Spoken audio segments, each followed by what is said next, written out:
Starting out the sumo deadlift, you want to make sure that you are aligning your feet up outside of shoulder width with your femurs abducted away from your body. What this is going to do is it's going to maximally recruit your glute maximus, glute medius, and your hamstrings, as well as your vastus lateralis. Now what you'll notice is that Zoe's hands now,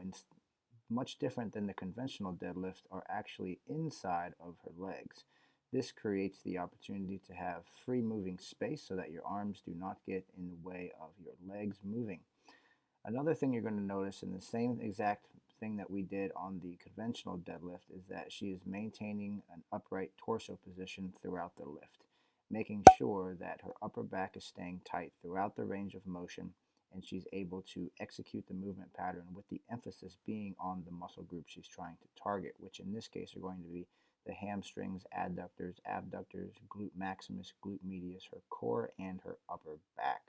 Now in the second part of this brief tutorial, we're going to be covering the upper back setup. Now what you're going to notice with Zoe is that when she squats down to the bar, she's going to be actively driving her humerus back towards her glutes as a means to retract and depress her scapula. When you can depress and retract your scapula, you're ensuring that your entire upper back is remaining tight throughout the lift, and this is going to allow her to keep her torso and her sternum in an upright position so there's no spinal rounding.